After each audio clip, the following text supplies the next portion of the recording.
be new, and I'm here with the Cimarron Don, the legend, Mr. Wckdthghts, Cimarron Street, the whole nine. Crenshaw District. Crenshaw niggas run the town, you heard? So, tell us about yourself. Like, what you want to know? What you want to start off at? From growing up to you now. Okay. I feel like I was born and raised my whole life in Los Angeles, you feel me, California, South Central, the Crenshaw District, in the Leimert Park. I grew up specifically on Cimarron Street. And right there is just like, that block in particular is just like, it's such a legendary block because it was just like a mix.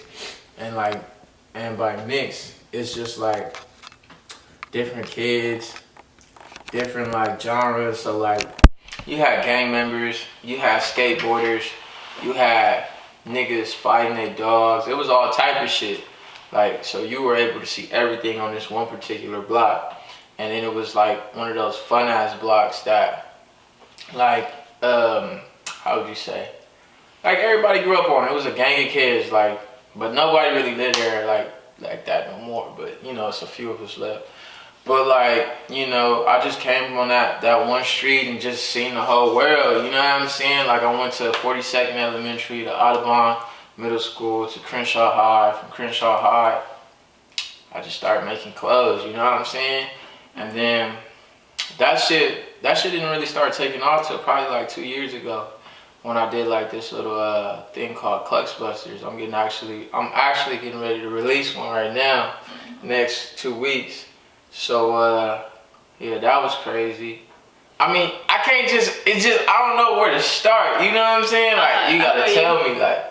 Okay, so let's start off like elementary school. You said you went to 42nd. 42nd. 42nd is like right around the corner. So it's like, what I would do is just like wake up, walk to school with my sister, or my mom would take me. I think elementary, I wasn't even walking to school yet. I'm not gonna lie to you. So my mom would take us, pick us up. But it's like from elementary, it was Audubon, which was right around the corner.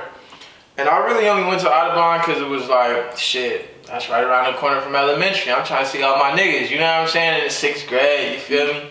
Nuts dropping, all type of shit. So, you feel me? We fucking up, you know, middle school.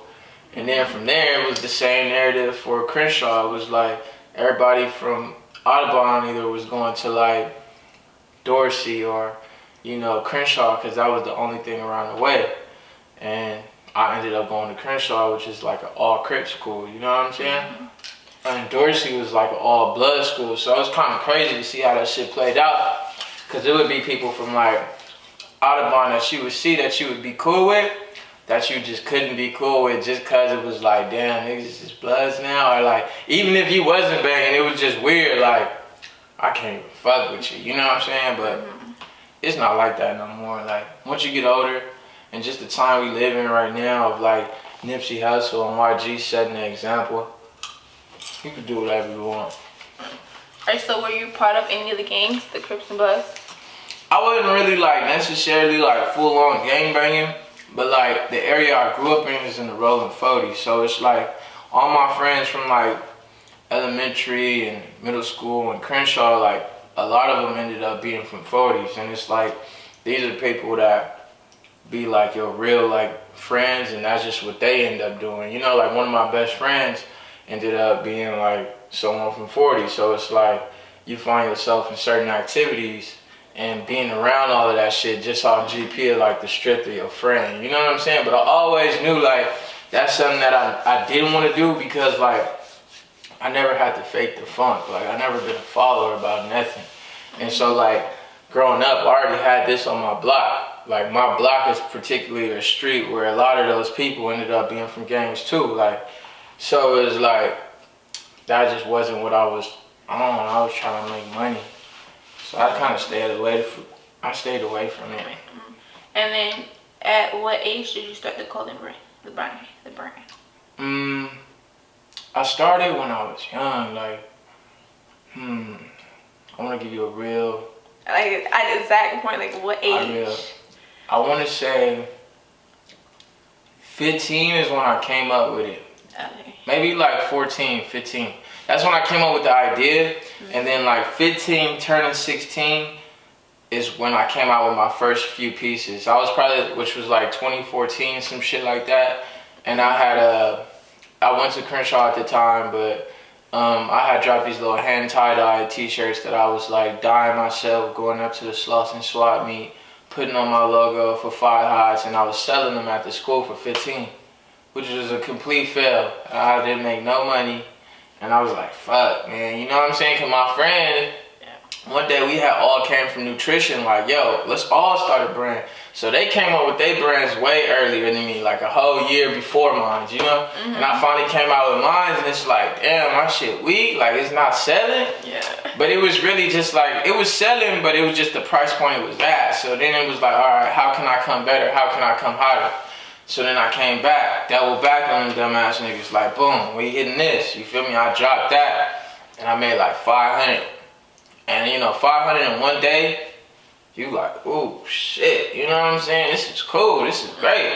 So just me being the natural hustler that I am, I'm like, I can do this. And then like, I already had like a love for skateboarding and fashion and just being a fly dude. So it was kind of like, all right, like this ain't too out of my nature, you know what I'm saying? Yeah, and like, then as you keep doing it, it kind of gets to a point to where it's like, okay, I'm falling in love with this. So probably around like 15. And then it's kind of like, I dropped out of school early. I dropped out in the 10th grade. I just stopped going because I'm like, I would literally go to school, sell chips, juice, and candy, make $70 a day, and be like, all right, I'm going. So you know what I'm saying? It was like, all right, well now I got to take life more serious. So then I had to go get a job.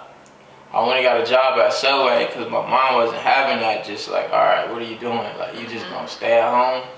So I went and got a job at Subway, and then I ended up seeing Nicky Diamonds, which is like the creator of this huge $1 million of company. You know, it's $1 million company. It's called Diamond Supply Co. And he's like legit. You know what I'm saying? And then I just seen him, and I'm like, you know what? Like, I was hiding in the bathroom and I happened to see him coming outside and shit. And I immediately watched my hands start making this sandwich and shit on some fan shit. Like, oh shit, I got him. Yeah, I wasn't even supposed to make the nigga sandwich.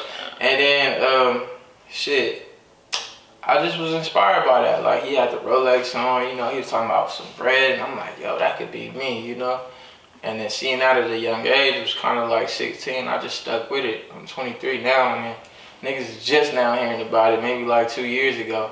So it's just like all that hard work and all that momentum and the consistency and inconsistency and hiccups and setbacks. It's crazy.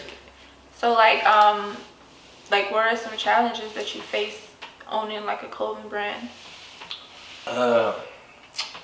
Challenges, little resources, no capital. Like starting off, just realistically starting off, no family support, no investors, no knowledge, cause niggas dropped out. It was like, if I'm being completely honest with you and whoever's gonna watch this, it was like no knowledge. I didn't know how to fucking go source nothing. I didn't know like what to do. I was buying shirts. One shirt would cost me $7 instead of paying like, you know, what you're supposed to pay for a shirt. I didn't know what the fuck I was doing. Then on top of that, I didn't have no money, you know what I'm saying? So it was kind of like no capital. And then, so it's like, all right, even if I do know where the fuck to make shit, where the fuck I'm gonna get this bread at? You know, my parents ain't giving me this money to do this. So it's like, now I'm at Subway, making sandwiches. Knowing like, I gotta get the fuck up out of here. I can't be here for too much longer. I was losing my fucking mind in that bitch. And then on top of that, it's like the consistency. It's so, with clothes especially, because clothes go better in seasons. Even like, you could be so creative and make the dopest shit. But let's just say like, you know, me to you talking. If I'm trying to sell you a trench coat in the summer, more than likely, 9 times out of 10, you're gonna be like, I don't need that trench coat. It's 90 degrees, my nigga. Especially you living in Florida, it's probably humid or whatever the fuck. It's real hot. So it's kind of like, I had to learn that, and I had to learn how to like go with the season. So like sometimes I'm making hoodies in 90-degree weather and wondering why it's not selling, because it's hard, but it's like I'm not taking in consideration that it's like, it's hot. Give these people some t-shirts, you know, stay on, you know, so it's timing, and the consistency and just knowing your surroundings. You said family don't support you. Like your family not supporting you. How did that make you feel? I feel like, and when I say not support, it's not like my mom ain't go out and buy me clothes, cause clothes for myself. Like everything my mom was supposed to do, she did. She did a beautiful job, But as far as when it came to like, all right, mom, I dropped out. This is what I'm doing. It's like, nah, nigga, watch out. You know what I'm saying? Which is expected. And on top of that, my mom know, like, it's just been in me since I was a young ass kid. Like, Khalil gonna be all right. You know what I'm saying? Khalil gonna do whatever the fuck he decides to do. He gonna prevail through any situation, any any predicament. That's just my son. And she knows me well to where it's like, alright, I'm gonna just let you do what you do. You wanna drop out? I'm not a fan of that. You know what I'm saying? But it's kind of like, all right, go do it. So it's like, from there, it's like, how do you support that? Be real with yourself. So it's like, you want to be grown, you want to be this, show me something. What I do, I showed her something eventually. You feel me? My mom didn't see some crazy moments in my whole career or something. It's like, she didn't see me make a certain X amount of dollars in a certain amount of time and just be like, yo, what the fuck, my son is a beast. But it's just like, not even aside from the money, being able to take trips to Paris and London and going on trips by myself to New York and making it relatively irrelevant to the brand. So where it's like, damn, I went to New York and somebody was like, oh shit, ain't you that guy that do the Wckdthghts? And then it's like, I'm in Paris, no, I'm in London at the Dover Street market in London. Oh, I've seen that graphic before, and it's kind of crazy because it's like, damn, I do all this by myself, no investors, no nothing. So it's just crazy. I don't mean to get off track, but it's no, it's fine. It's fine. It's good. You do your thing. Do you want any investors? At a time, I just was so just being I don't know. I always looked up to Nipsey Hussle. Aside from everybody finally catching on because of his death and whatnot, and just him putting in his work, niggas catched on late, but. It's his whole blueprint was do it yourself, you know what I'm saying? So seeing Nipsey Hussle doing it himself, it kind of put this, it instilled this, nigga, I'm gonna do it myself too, you know what I'm saying? I feel not even just me, but a lot of niggas just where I grew up at and just the Crenshaw district as whole, Nipsey Hussle was for sure set the blueprint just on getting up off your ass and making something. So it's nah, I didn't. But now, if you came with the right price and the right knowledge and the right resources and everything that I needed, and it made sense for me, and I was full creative control and able to do everything. If you was just basically, I'm gonna hand you all this bread, and I'm gonna give you all the resources, and I'm gonna let you do you, and I'm gonna just, when it's time to collect me up, break me off. I'll probably fuck with it now. Now that I'm older and I get it now, I probably wouldn't. It all depends on the day.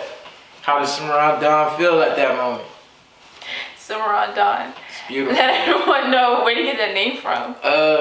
One day, this is when me and Dom Kennedy, we started getting closer, you know what I'm saying? Mm-hmm. And so he pulled up on my block and he damn, he's cause if you go to my house, it looks I'll show you a pic or something one day. It's palm trees on each side of the street and they're real big.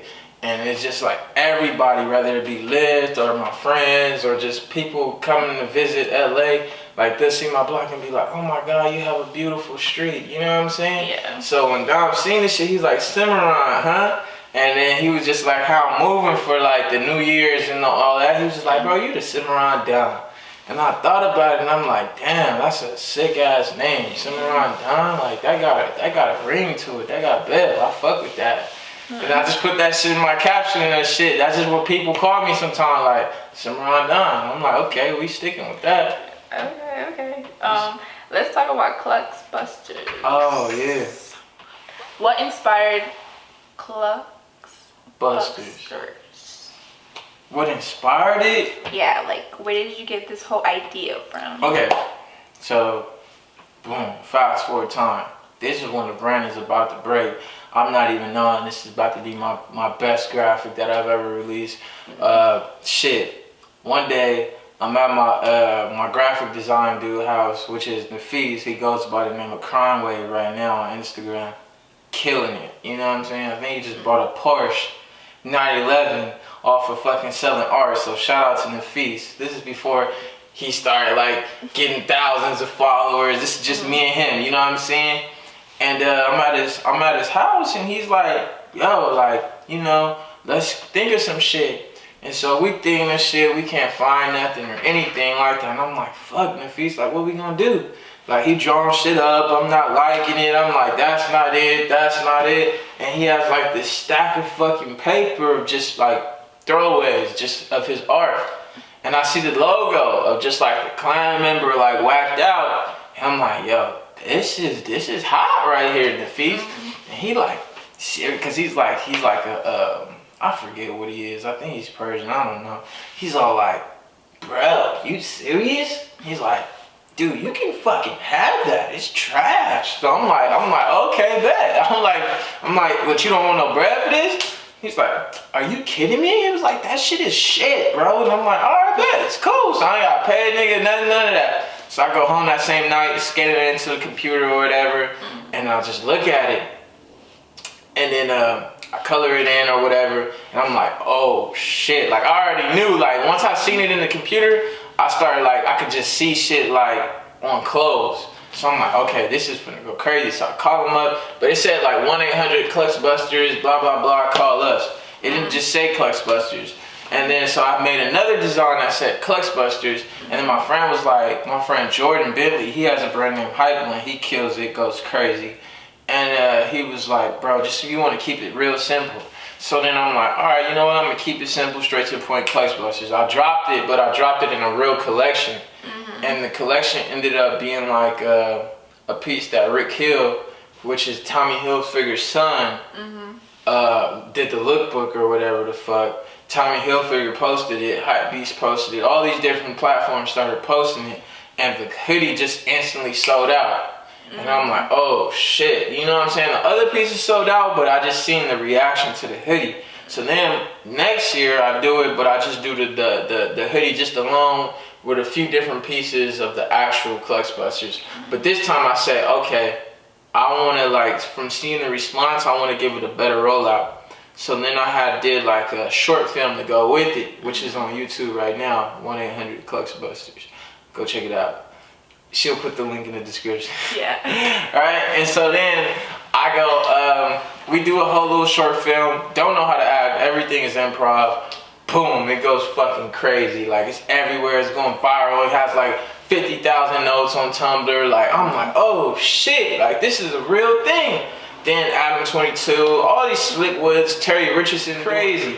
And I'm just like, you know, shocked, surprised, because it's like, nigga, I'm doing this all on my own, you know what I'm saying? No investors, no nothing. This is just off the strength.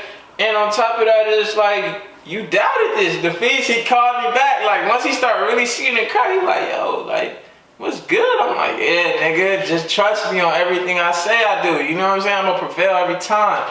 So he was like, yeah, that's what's up. And then people just started like gradually like fucking with it, you know? Like, I would drop other shit, but like I would just see the response on Cluxbusters. So this is our third year doing it, which is, it comes out, it was supposed to come out in December of 2019, but I had to postpone it to do the OPM collab. And then we're dropping it now, so, which is January. Comes out January 29th. And it's just been a blessing to me and just everyone around it. I feel like it's such a universal thing too. It can really be like its own entity within the brand, because it's like people from all over the world, like, it's not even like Wckdthghts at a certain point that they buy into it. It's more like Cluxbusters and people being anti-Donald Trump and anti-racist and all this shit, you know? So it's like people, they relate to it. And then it's kind of like, it's turned into like its own cult. Like, people all over the world like posting captions and shit. It's crazy. It's crazy. We gotta get you laced up, for sure. So, what do you want people to take from your brand? eat popcorn. Nah, I'm fucking with you. One game, if you could take anything, like, you know, to somebody that's listening to this right now, if you could take anything from my brand or like use anything for motivation or inspiration, I would say stay true to yourself. Stay true to yourself. Know who you are as a person, and you know, be authentic, be real. You know what I'm saying? Because it was me being real and authentic to myself, saying, hey, even though my graphic designer, the one who draws all my shit out, is saying this is trash, and me believing in myself, staying real to it, and knowing who I am and knowing my eye to shit, that now has you watching this interview. You know what I'm saying? Or the consumer watching this interview that's just like, oh shit, you feel me? It was me like being real. Just be real with yourself. Like whatever, don't try to like make a facade or lie or say you this and you not that, because whatever comes, you know, whatever happens in the dark, it always comes to light. So it's like, fuck, how that quote go? Just like, damn, I forgot. But it's just like, shit, you know, if you fake the funk, niggas gonna find out. You feel me? So it's like, you know, oh, it's like, okay, don't do nothing bad. Like, who you are as a person is explained and described by how you act when no one's watching. You know what I'm saying? So it's like, shit, nobody was there when we was picking out that art. Nobody told me that was gonna be the shit to pop. It was just more so me being myself. So I would say just be true, be authentic, be real with yourself. And the people that's supposed to catch on is gonna catch on. I don't care if you like homophobic or, you know, racist. Like, not to say that's a bad thing if you are, like, but like if you're homo, push being homo, and it's a million people like you. If you racist, push being racist, and you'll have a coat of like racist ass people following you. If you're like a real genuine person, push greatness and genuineness, and however you would say that word, and I'm pretty sure you'll have a cult following that. But one thing that you should do is be who you are. I feel like a lot of times, a lot of people, I'll give you an example, 6ix9ine for instance, press this whole crazy ass, I'm a thug, I'm a big blood, Treyway this, Treyway that, and the real niggas see shit like that and be like, this nigga's a clown. You know what I'm saying? Real niggas don't even get down like that. Like, real killers is silent. You know what I'm saying? Like, and now, you know, fast forward like a year later, this is the same man that's on, like, you know, the stand stitching on everybody and saying, okay, this person did this to me, this is the guy that did this, and it's like everybody's in shock. And it's like, you can't be in shock at that type of shit. Like, that's who that person was to begin with. Like, it was all a facade that you know, bought into. But like, now what? That person is not that. What you gonna say? Oh, I'm not listening to him no more. And then now you're just being a follower, you know? Which is fucked up on him now, because now it's like, however you come from, like, let's just say he gets out, boom. You gotta live with that for the rest of your life. You a snitch. That's not where I come from. Like, you can't be no snitch. That's just rule number one. So it's like, you gotta live with that now, because you didn't come in on the tip that you could have just came in on, like, hey man, I'm Treyway from I'm just 6'9". I'm not even from Treyway. I'm just 6'9". I'm gonna come in a little different, have all these tattoos on my face and have colorful hair. That would've been cool. Maybe not, you would not like blown up as fast, because you would not like, you know, misery loves company. So of course you're gonna blow up and you saying suck my dick to everybody that comes out. You know what I'm saying? But it's like, you will have a more authentic fan base. But now, since you played the role that you couldn't keep up, nobody's here no more, you know? It's like Nipsey, like, the people that know Nipsey for real, like, that seen his whole career, it's like, it's nothing but growth and elevation. It's not like him being somebody else, it's him growing, like, him still being from 60s, and it's like, I'm gonna die in the 60s. That's like, that's so legendary to me, and it's like, It's just an example. So when you speak in Nipsey, you can't even put those two people in the same like conversation. Like people gonna look at you like you just disrespected a legend. Like, you know, when Nipsey died, I wish like you were here to see it or y'all was here to see it. It was like a huge ass like fucking damn near like a march or like a fucking parade. Like it was crazy. Like it was like people on top of rooftops, the fucking helicopters was out, all the streets was blocked off on Crenshaw, and it was just like it was just crazy. Like at his funeral, like this is like after the funeral, it was just so crazy. Like you literally, I don't think that will happen again in LA, but it's because he was like so influential. Like the highest human act is to inspire. That's what you put on this world to do. So it's like when you do that, people fuck with you. And the only way you can inspire somebody is by speaking some real shit. And when you speaking some real shit, you gotta be true to yourself. So it's like, it all comes down to being yourself. Like, you know, Clutch Busters, I don't fucking like racist people. So boom, Clutch Busters, let's do it. I seen the design, I'm like, okay, let's run it. It's not about what the next person thinks about you. It's not about what might happen. It's just like, nigga, be yourself. Okay. That's what I want y'all to get from my brand, from me as a person. I'm always pushing be yourself. You feel me? If you want to be the biggest blood, be the biggest blood. You want to be the biggest Crip, be the biggest Crip. You want to be the biggest tuna, be the biggest tuna. Like, just make sure you doing you. Can't nobody take that away from you. So, what are your long-term goals and short-term goals with Wckdthghts? I think my short-term goals, I think I already hit them all. So it's like my long-term goals is to hit up a store. I want to do a few stores. I want to do a store in New York. A store in New York, a store in Paris, a store in Tokyo, and maybe one in London. And shit, I might get an LA store, but honestly, I don't know. It's just not something you would think that's what I would do, but that's not what I would do. And shit, just globalize it more. You know what I'm saying? Like, I want to put out an album.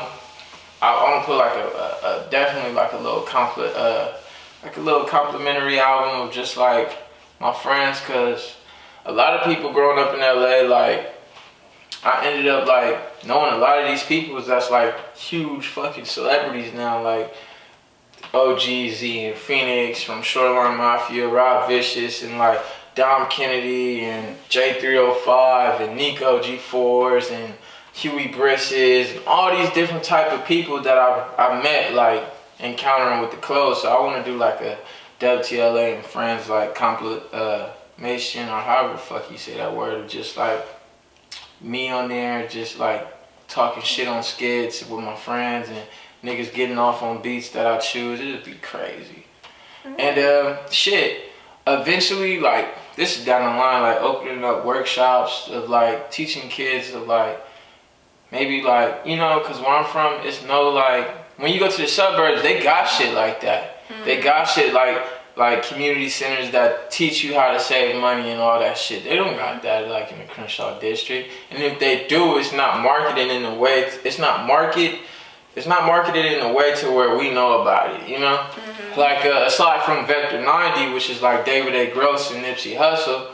That was like something new that you know what I'm saying, Nipsey was working on, which is a beautiful platform for kids to go and just like it's like a workspace, I would say. But like I want to do something to teach the kids with like maybe have like a screen print, and you know what I'm saying, if you want to fuck with the clothes, that'll be your thing, or like open up little skate parks, like nothing too crazy, just give it back. Just give it back. Gotta give it back. That's how you get it back tenfold. Don't be stingy. But unless a nigga trying to make you, unless a nigga feel entitled to you, when a nigga feel entitled to you, don't fuck with him. Make him hate you. Don't give him shit. Be stingy. Cause nobody's entitled to nothing. Do things out of the kindness of your heart. 800 Sonic plated. Same old, my dogs gon' ride. Same girl say she down, that's live. Okay, I got a dream. See me be loaded, my bro keep the beam. Just keep your focus, and not what it seems. Took a few risks just to get to the cheese. Run a few plays, I shut it all on my map. I gotta run it up, get to the sack. My city full of them hundreds, they stack. I cannot waste no more time, that's just that. I cannot lose. I'm tryna grind, I need booze. Now's my time, so fuck who. Never believed in me. Fuck all that talk, just keep tools. You don't know who I to get.